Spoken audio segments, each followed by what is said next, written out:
Like any other addiction, nobody wants to admit to it. They don't want to say, hey, look, a lot of my problem is that I have this addiction to creativity. And when it doesn't show up, it affects my moods. It does things to me because it's not showing up. And I need that creative fix. It's an addiction. Learn to love it. Learn to live with it. Learn from it.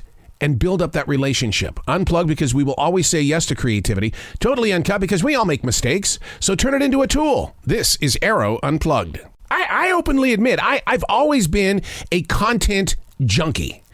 Only because being an on-air radio talent, I had to know what was going on, when it was going on, where, how, who, and all that kind of stuff, so you could build those conversations with your listeners. And so I remember the days before the internet.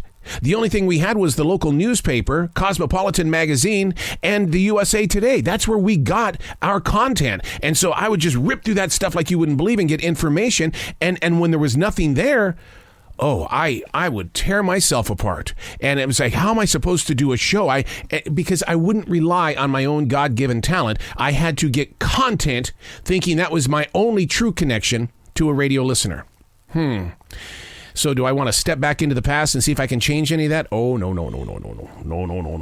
No, you learn from that kind of stuff, man, so that we can have moments like this where we're going to talk about things that are in our everyday world without it being hooked up. Oh, wait a second. I just saw the subject we're talking about. We're going to talk about Johnny Depp. Oh, there's that content again. But somewhere along the line, can we just have a conversation about every day? But then again, that Johnny Depp trial is every day. It's been going on for 20 some odd days now. Hey, it's Arroe. This is The Daily Mess, a chronological walk through an everyday world. I am a daily writer, and a lot of that content ends up inside my daily writing because it's not that I'm documenting history. I'm just reacting. I'm just, what do you feel? How do you feel? What are you going to learn from it? What can we do with this? Because don't just let it be information and let it fall to the floor. That's not treating the seeds properly. This is The Daily Mess. I don't know about you, but have you learned anything from this Johnny Depp Amber Heard trial? I've been addicted to it. It's my binge watch. I've been there all the time, not to study the clothing line, but to hear the stories, to hear how they're breaking down everything to get to some sort of truth. And then if truth is located on this side of the flat screen, you're going, do you believe that? I don't know. The depth that lawyers travel in order to locate an answer looks more like verbal bullying than physical study. But then again, the research was probably done months before the performance. What are the jurors actually hearing compared to those of us that are watching it at home? I mean, we can get up and go to the bathroom anytime we want. Oh, I need to go get myself a Red Bull. I'll be back. And you take your ears completely out of the courtroom to go get the Red Bull. But those jurors are frozen in time, mainly because most of what's being talked about goes maybe 10 years back. Living in the past, one they cannot change. And if they tried, there's too much evidence to break down your new story. What have we really learned from this very open court case? Now, the reason why I ask is because we aren't getting any of this time back. And the one thing that I don't want to do is to look at the guy in the mirror and say, you wasted how much time watching this trial and it didn't turn out the way you thought it was going to? What did you learn? Because you're not getting that time back.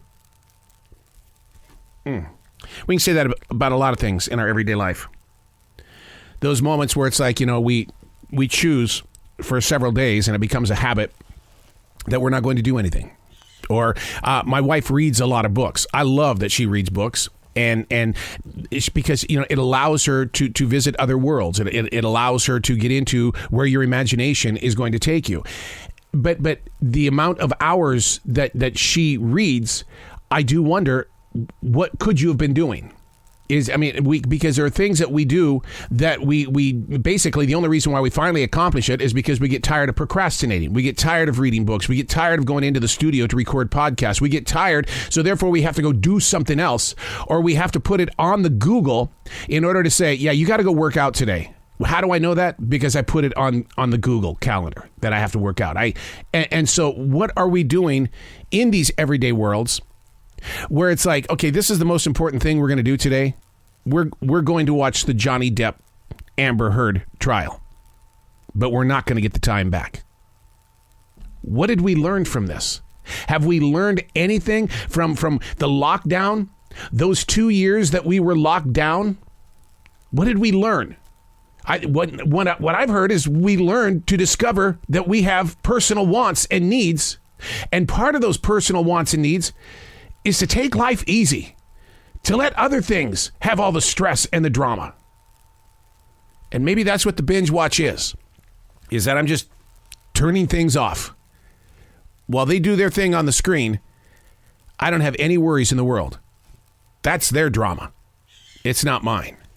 I'm Arroe, and that's the Daily Mess.